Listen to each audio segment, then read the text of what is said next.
welcome to First Geek 411's book club. Tonight we are discussing Kiki's delivery service. Same cover, everyone. Yay! And before we get into that, you can find us at all the places: Facebook, Twitter, and Instagram as OneGeek411. Come join our Discord server. Email us at 1stgeek411@gmail.com. And watch live on our Twitch every Monday night at 6:45 Mountain Time, and find all our videos over on YouTube. You can also check out our Redbubble store for some sweet, sweet merch. I'm Shanine, and with me I have Emma. Hi. And Cameron. Hello, hello.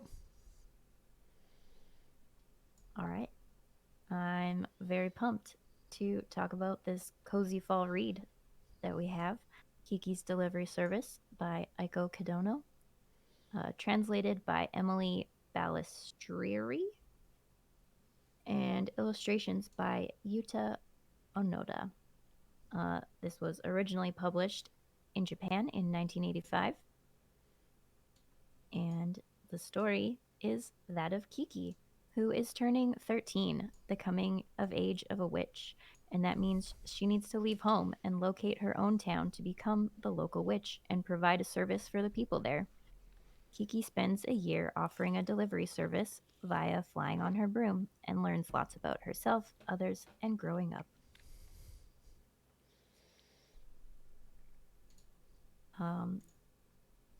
Give a quick 3-word review of Kiki's delivery service.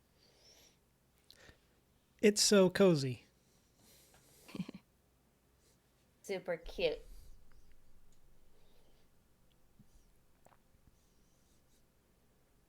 Yeah, just 2 words. Doesn't even need the third word.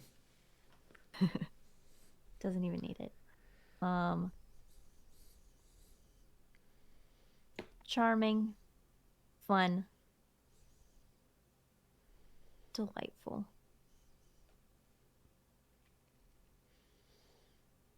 All right. What is everyone's thoughts on Kiki as our main character?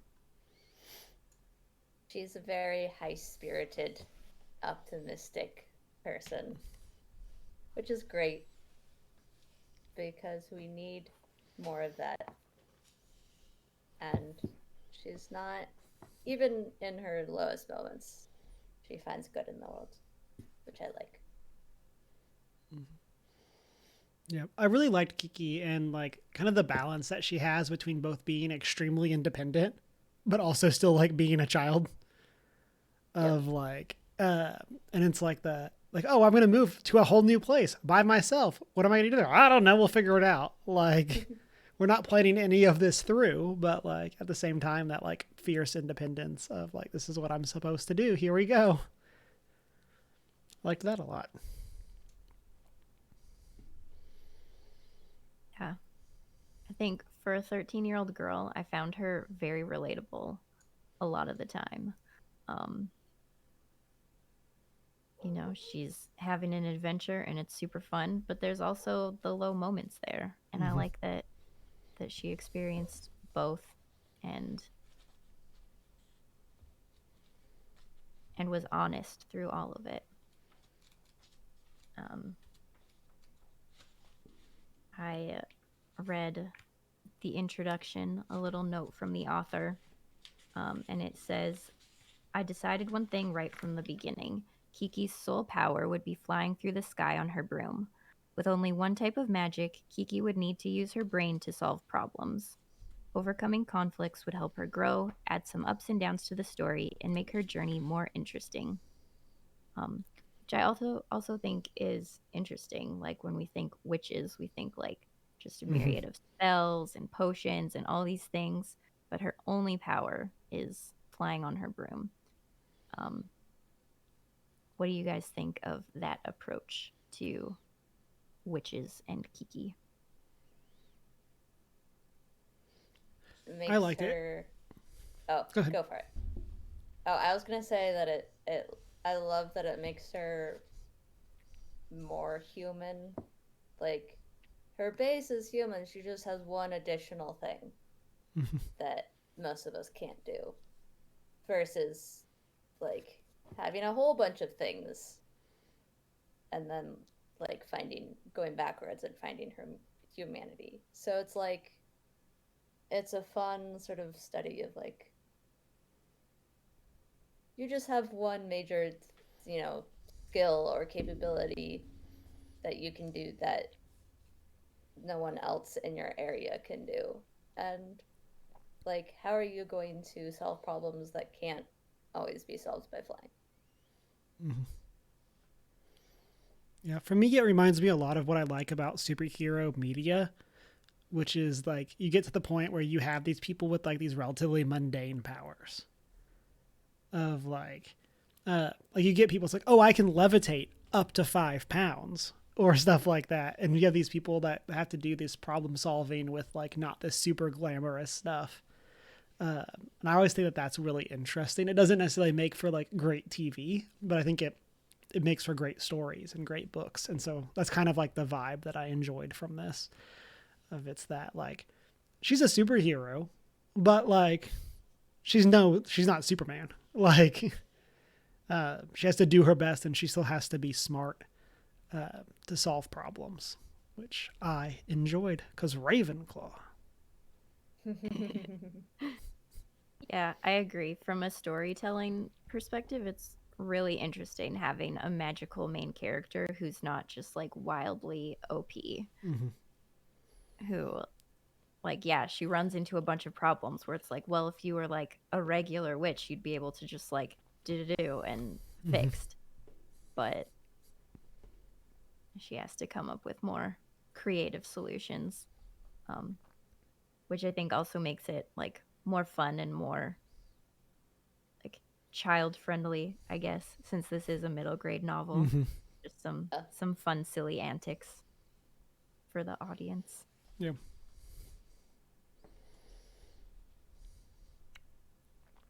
Um, did you all have a favorite side character? Liked the woman in the cottage in sort of in the woods, the artist. Mm-hmm. She's always been one of my favorites. Because she's just like, yeah, I'll give you your stuffed cat back that you need to go rescue your actual cat, as long as I can paint a picture of you. Mm-hmm. And that's just fun because it's like, all right, I see you. I see how you're getting your subjects done. Yeah. Um, go for it. Yeah. I say like one thing I liked about that is like it's also like I'll say super wholesome. It's like it's also like relatively wholesome in the sense of it's just like, hey, like we're just gonna like I'm a painter, I gotta paint stuff, like, and like there's a lot of that with like the returns that or like the payments that Kiki receives of it's just like, oh Yeah. well, here's this thing, like this is all I got. Like it has a lot of that like cozy community vibe of just like even though she's like it talks a lot about how the town is like a big town, it still kind of has this like people helping out each other. It's like I got the belly warmers, like this is all I can do, but I can make a big one. Like Yep. for me, side character wise, I liked Asono, the person that Kiki very quickly befriends and then helps take care of her. And her Asono and her husband help provide Kiki with the place to set up her delivery service at their bakery, which has got to be the dream. Like, of all the places to land, I feel like being at the bakery is awesome. Um, and yeah, so Place to be. yeah, I like that. I mean, we both get Asono like having a kid, but then also getting to kind of be mom to Kiki, and like make sure she stays safe and has like a roof over her head. I think is really nice too.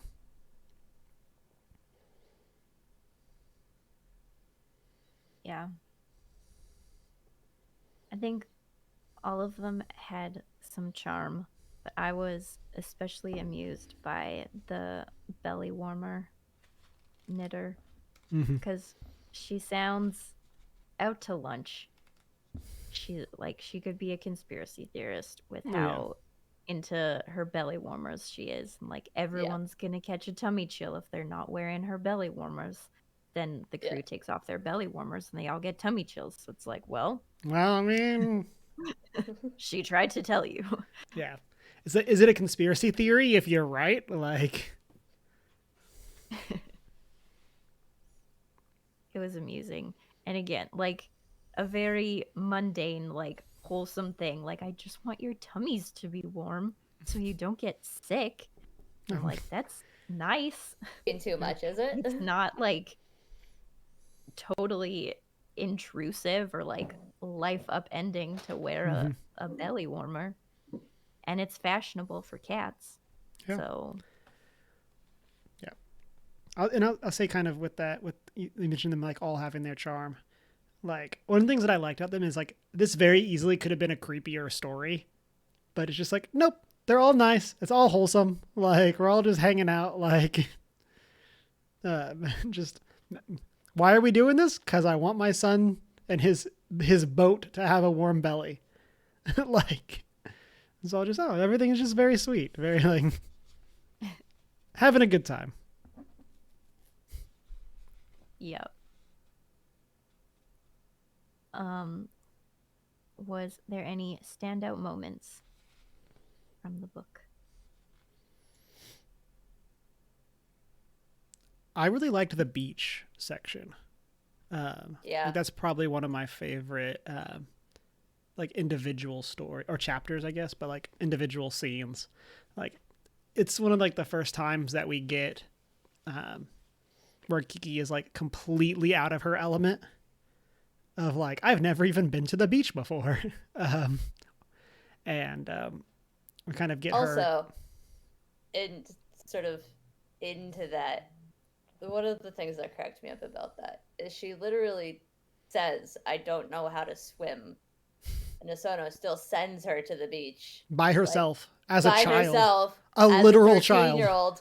Yes. It's like, oh, don't worry, I'll It'll send be you by fine. yourself. You'll be fine. Oh, I could never go with you. It'd be way too hot for the baby. Yeah. But you'll be fine. But yeah, I really liked that scene for like Kiki getting to like prove herself. Like, that's really one of the first times that like she's in front of the town and has to do something, and like it's a great like wider introduction of her to the town as a whole. Were the bells on the top of the trees in her hometown? I'm not sure if that was a detail in the movie or not, but that's one of those little details that I really enjoyed because it's a like a little cue into her character and personality, and like her whole town like just puts bells on the top of the trees because she gets distracted, and so they put them up there so that when her feet hit the top of the trees it'll dingle and get her to focus again. And I just Which thought isn't that a was, lot of like, time. still Like, it's a fun little detail into her personality as a character right from the get-go, and the fact that she's coming from a community that really cares. And it was just a sweet little like moment of, showing where she comes from.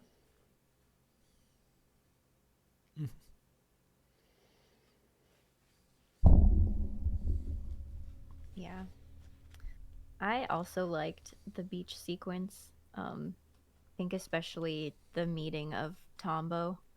Um, 'cause it could have been, again, a much worse meeting. Like we could have had sworn enemies all of a sudden. Like, you come in here, you break my broom. We have problems now. But she was mad about it, understandably so. And I was like, all right, I guess we're friends.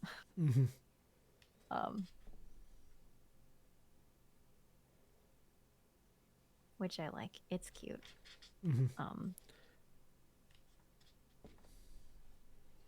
And then, yeah, they're able to continue helping each other in the future.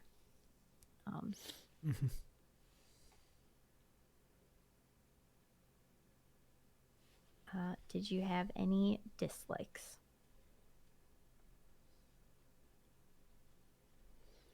Episodic, in a sense.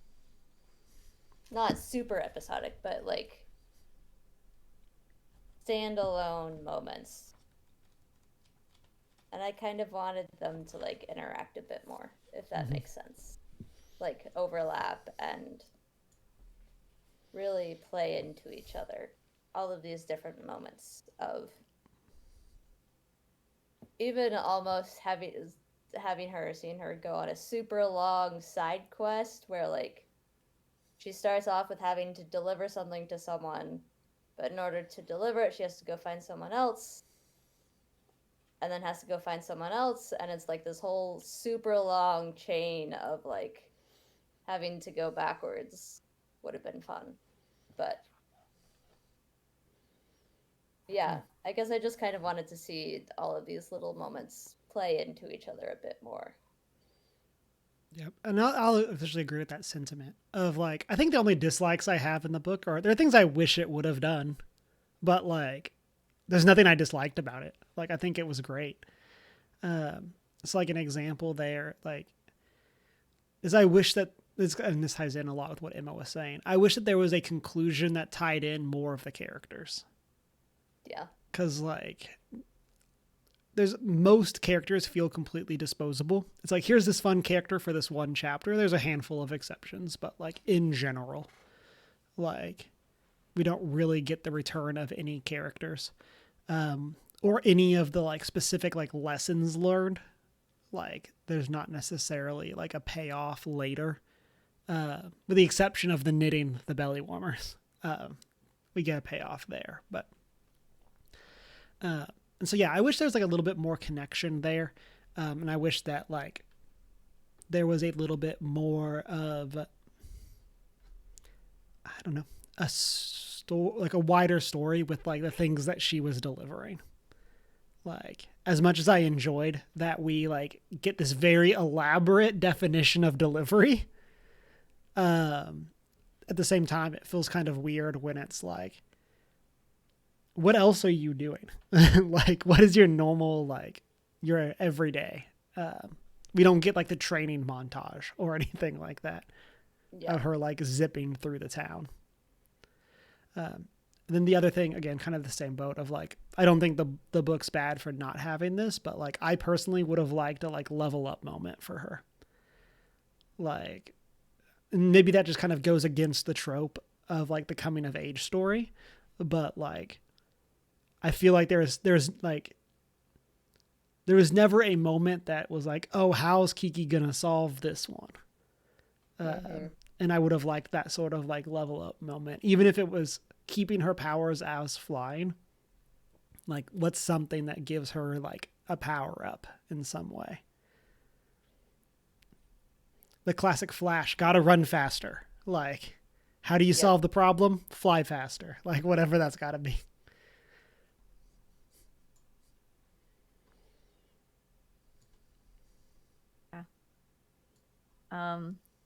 For me also, I think it was a little like the episodic nature of everything and how characters that seemed like they were going to be really important and central would just get like dropped for a few like episodes, and I'd forget they existed until like they popped up again. I'm like, oh, right.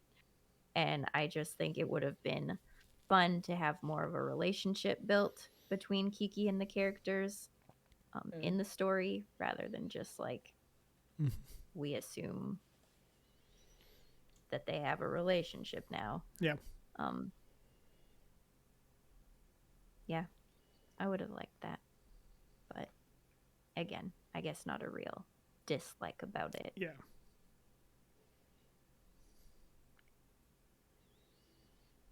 All right. Have we all seen the Studio Ghibli movie?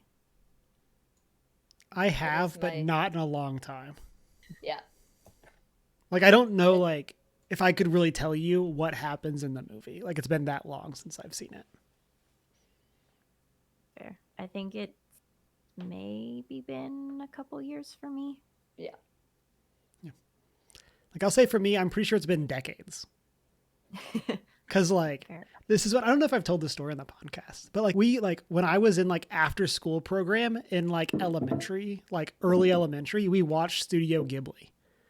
So like I like we were watching like Kiki's Delivery Service, My Neighbor Totoro, and like so like that was my introduction to anime, even though like I never knew it at the time. But like I honestly don't know if I've seen it since then. So like we're talking like second grade, like. But now I need to go see it. But Yeah. All right. It's my favorite of the Studio Ghibli movies.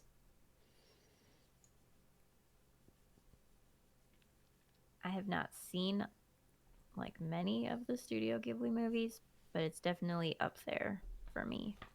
Maybe second. But I don't necessarily remember all of the details of the movie since I've watched it, but it felt fairly accurate to what the book was. Like I was reading and I was like, yeah, this happened. Yeah, this happened. For just about the whole book, I think. So that was good. Yeah. Because I remember reading Howl's. Yeah. And then I watched the movie and was like, considerably different. What is going on here? Yeah. Yeah, for those who do remember the movie, do you have any thoughts on its adaptation of the book? I definitely think it's a better adaptation of the book than Howl's Moving Castle, just in terms of being true to the heart and spirit and the story of the book, and really capturing the essence of it, while also, to an extent, improving on the more episodic side of the book and making it more like cohesive and having characters return and things.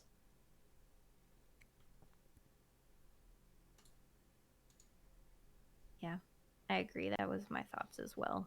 It felt like there was a more like overarching conflict to solve throughout, and then there was also, yeah, I feel like we actually got to know some of the side characters in the movie as well.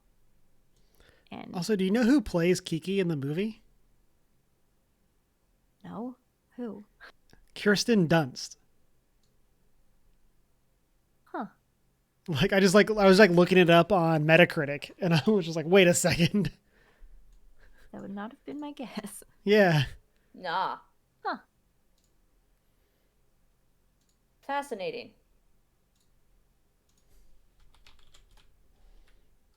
The more you know. Yeah.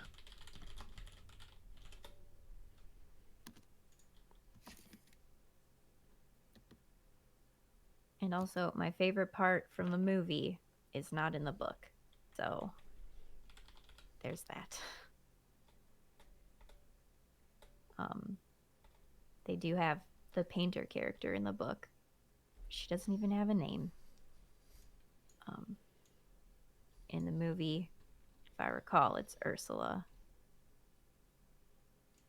And they just had much more of like a heart-to-heart chat. Yeah. And it's such a good moment.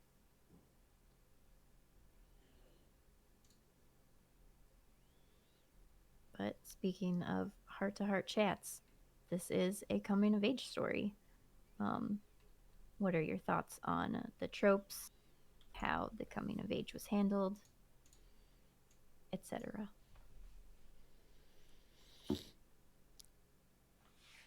I thought it was a sweet exploration of independence.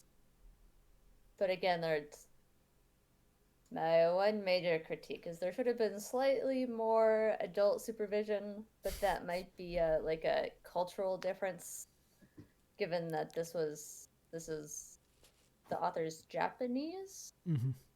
Yeah, so that might be like a cultural difference based on societal structures. Because, like, here, if someone doesn't know how to swim, you're not going to send them to the beach by themselves.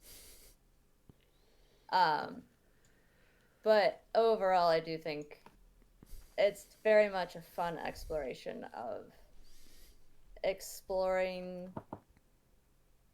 giving a kid the space to really explore their independence, um, which is great because it's oftentimes when we see media that explores that, it's not in such a positive Mm-hmm. light or portrayed in such a positive light.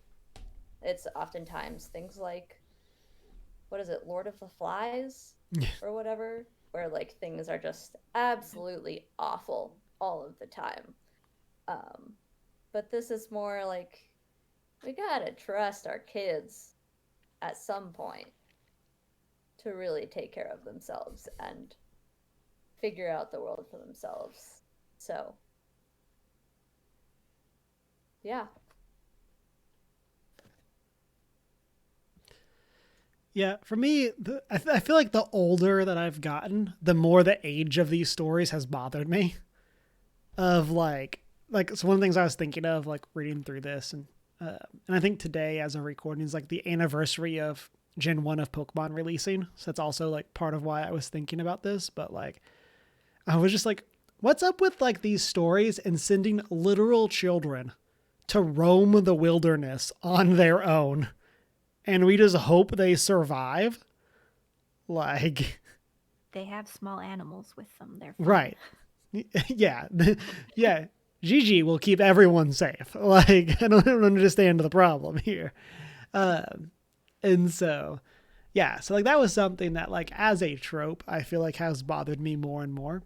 And that exists through, like, all coming of age stories of, like, I feel like anytime it's like this person moved by themselves.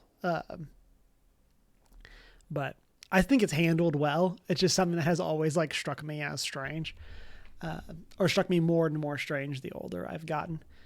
And then one of the things that surprised me in terms of tropes, and I'm curious if this is a difference in Japanese culture, like for coming of age versus America, but like I was surprised that there was no school for Kiki, and there's not really romance by any. I mean, like we have what's his face room breaker guy, that it's kind of like left up whether or not he has a crush on Kiki, or very strongly implied that he does, but like nothing ever comes of that.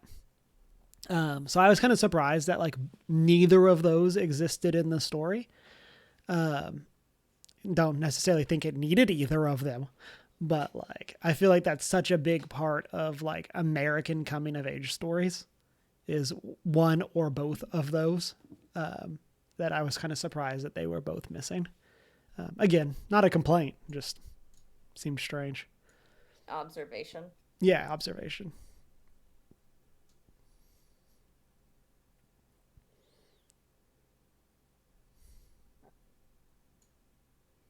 Um, I think for me, something that stood out, I don't know if that's actually how it was intended when it was written, but it's something that like I was thinking of, particularly from this one quote towards the end, that says, "Before she came of age, she might have bragged to everyone, 'Look at all I've done. Aren't you proud of me?' But now she didn't feel very confident, even with Gigi telling her she did a fine job. She needed someone else to confirm it was true." And I feel like that brings up like some negatives of coming of age as well. Like as a child, you kind of have like this unabashed confidence, and like you're not afraid to say when you're good at something.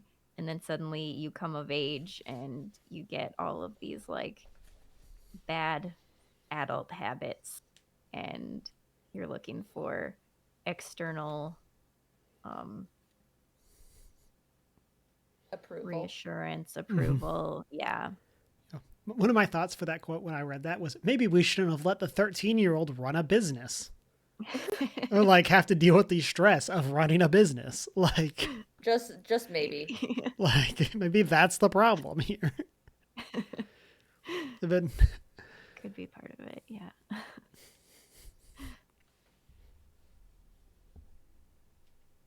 But yeah, Just I maybe. think just the whole, I guess, loss of innocence as well that comes with a coming of age. Like, this is so cozy. You don't have really a definitive, like, loss of innocence moment. Like, none of her party members are dying or anything like that. Like, there's no major trauma to cause a loss of innocence, but just a growing up and changing and losing some of that innocence.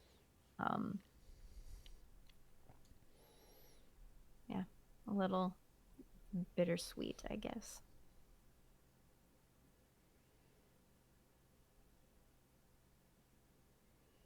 Um, Another quote that stood out to me was, "They," talking about witches, "might be different, but humans are so quick to decide that anything they don't understand is evil." Um, what is y'all's thoughts on that? that was like a shockingly negative quote for this book. Yeah. Or like extremely accurate, but just like negative about like the whole human condition. That's like in this super cozy book that is taking no strong stances on anything ever. Except, humans kind of are the worst.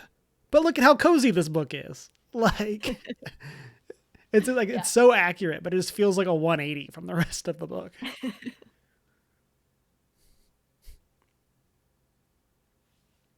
Very much so. Like, very on the nose for how we as humans just almost instantly jump to conclusions about a lot of things,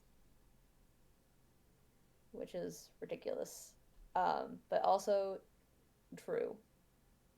And like you were saying, Cameron, like very negative for the general tone of the book, but still in many ways fits with the tone of the book.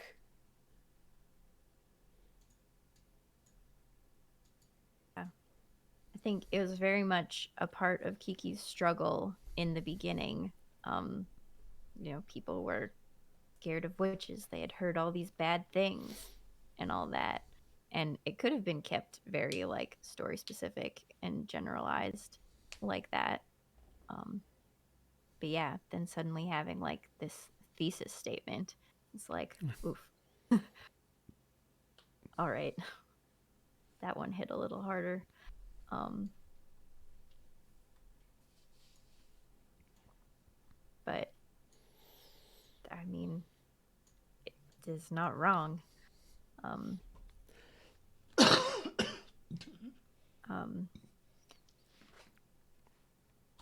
but yeah, I think that also shows a lot of how Kiki approaches people is like she meets all these different people, but she's definitely seeking to understand everyone that she comes across, rather than judging them as different and therefore evil. Except for the musicians, right? Like Yeah. Well, I she's mean, other than them, like she's kind of like I stole everything from you. Now get out of my town. No one asked you here. Look at me. I'm the band now. Like, I'm going to do all of it. to be fair, they were rude. So, I mean, they had it coming, but and clearly not that good of musicians if she could just like fly around and make music yeah. that everyone was just as impressed by. So, Even though they were professionals. let's see. We're just a bit too in their own heads there, Cameron. Too pretentious for this town. Yep. Awesome. were there any other themes that stood out to you? I've kind of referenced it throughout, but I love the themes of community that exist throughout this, and like the ideas of like the everybody's looking out for each other, like people are providing what they can to help others, even like with Asono, and like it's like her and her husband run a bakery, like they are working, but they're still out here like also, oh, but take the bread to this place or do this thing of like someone to send this home with you when you go visit your family again, like there's so much stuff there. And even like as another example, like at New Year's with the mayor of like well, don't necessarily condone stealing from the other town, but the idea of like this event means so much to my community, I'm gonna try to do whatever I can to make sure it happens. Like I really liked that, and I loved that it again, like I feel like there's a lot of the interactions here that could have been written in a way that were much less wholesome. But I loved that everything was just so wholesome throughout all of it.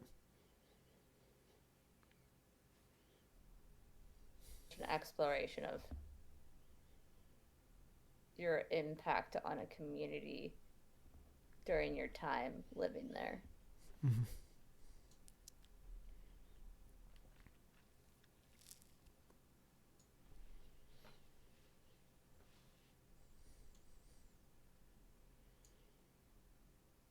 All right. Was there anything else that stood out to you or any quotes you have to share?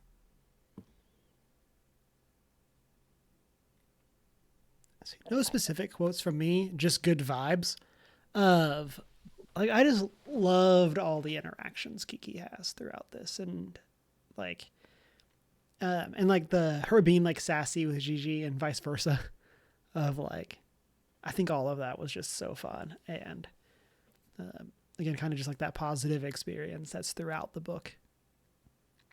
But yeah. No other quotes about existential dread like the one Shadeen shared, but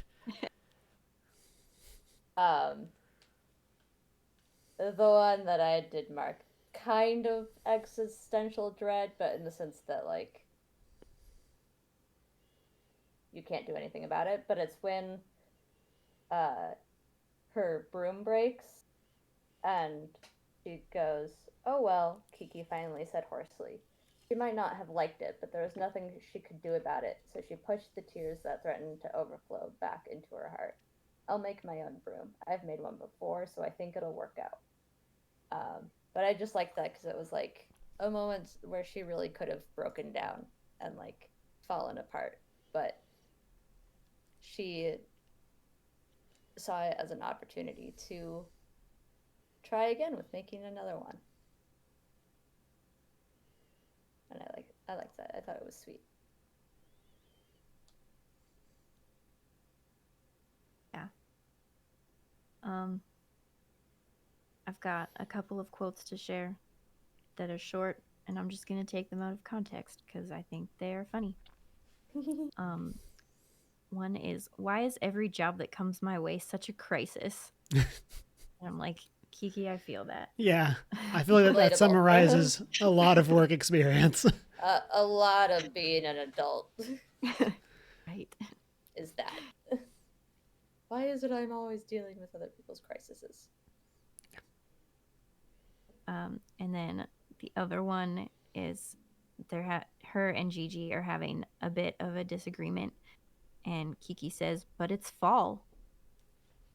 I'm like, mood. Yes, that is now my excuse for everything for the next couple of months. But it's fall. Does it have anything to do with it being fall? Doesn't matter. Irrelevant. It's regardless. It is fall. All right, a fun question to wrap us up. What type of town would you look for if you were now going off on your own coming of age? And what town would you have looked for at the age of 13? Now, something suburb-ish. then, as a 13-year-old, I'm trying to remember what I was like when I was 13. I would probably do like San Diego or someplace random like that because it was very ocean job oriented. And that's what I was into when I was 13. Yeah. I feel like I would have instantly not listened to my mother and gone and found the biggest city I could and gone there and then regretted it. Of like I'm a city kid. Like that's like my vibe. Yeah. I think now, like what I would look for is like a smaller city, larger town that's like for US people, like Denver, like something like that, where Yeah. you have like this is a popular place, but it is still in this like cool location. Like it's you're around people, but like it's still naturey. Like I could even see like less so for me, but kind of the same vibe as like, hey, this is why a beach town is cool, like that kind of thing. And I will also say caveat there: if I can live in the lighthouse, a beach town. Like Yeah. I want to be the lighthouse witch of just like That would be fun. yeah, that's the vibe. If I were to do a beach town, I would do like the kind of beach town that's like a main beach town. Mm-hmm. Like East Coast, Yeah, smaller, like um, grumpy old sailormen type exactly. beach Yes, house. yes, exactly. I love that vibe. Yeah. Definitely not a Texas beach. I'll say that.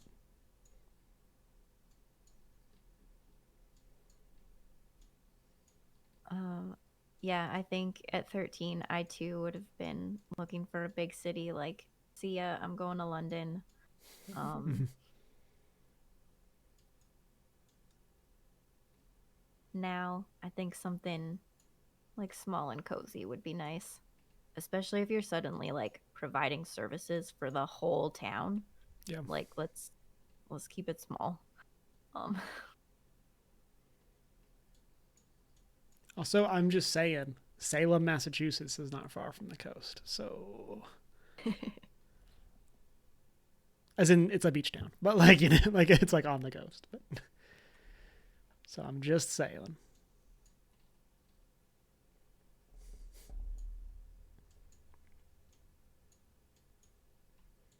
all right. Any final thoughts on Kiki's delivery service?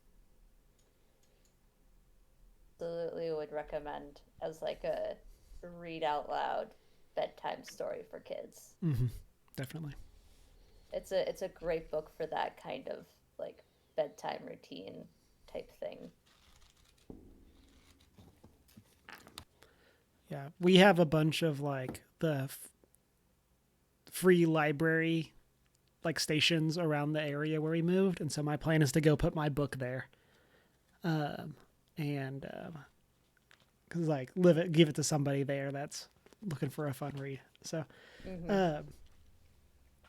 another final thought: I need just because I'm playing Fae Farm, I need the cozy video game Kiki's Delivery Service. I need this to be That would made. be fun. This is the IP we need. Like, where is my like delivering things for townspeople, and it's super cozy, and I go hang out at the tea shop or whatever. Like, I need that in my life. Game devs, get on it. I would absolutely play that. I love that. Good.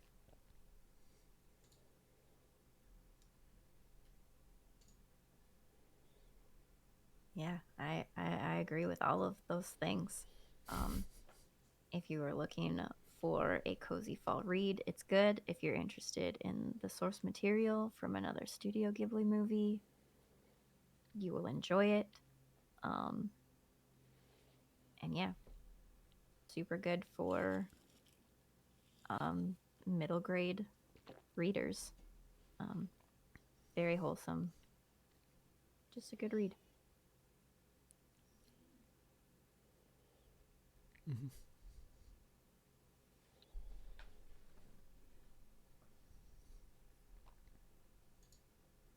Right. Um,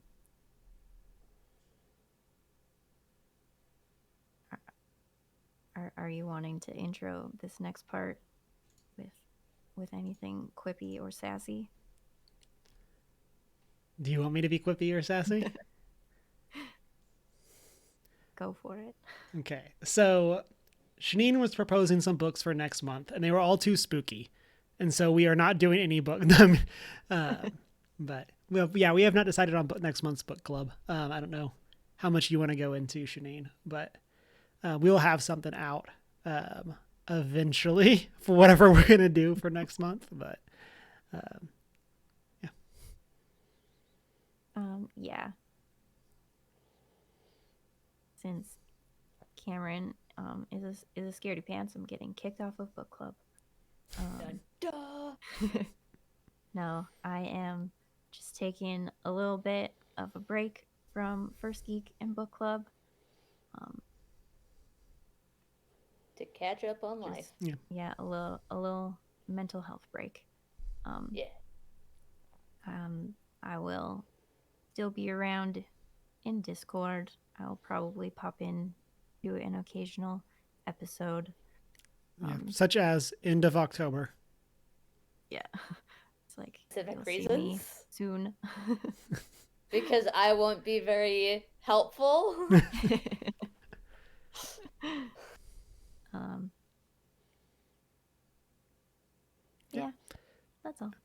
Yep. And I'll say, We love you. yeah, I'm glad that you're taking the time you need. Yeah.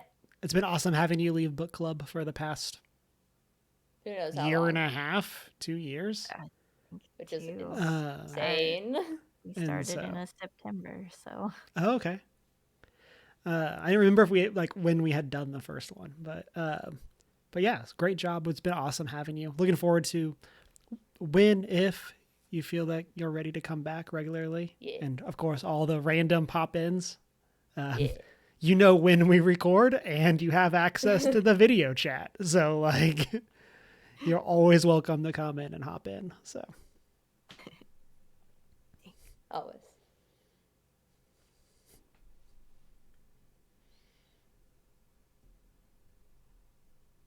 all right. So stay tuned for upcoming book club announcements. And I guess that is it for Kiki's delivery service. Thank you for joining us. We are First Geek 411 on Facebook, Twitter, and Instagram. Come chat with us at our Discord server or shoot us an email at 1stgeek411@gmail.com. Check out our Redbubble store and watch live on our Twitch and find our videos over on YouTube. You can find me at Hoot and Howl Tales, TALES, on Instagram and Threads. You can find me as I am not prepared with an eye in the prepared on pretty much everywhere. you can find me as Humar Whittle on Instagram, Threads, Twitter, Discord, all the places, All the things. everything. Right. Thanks for joining us and read a book. Drink some water.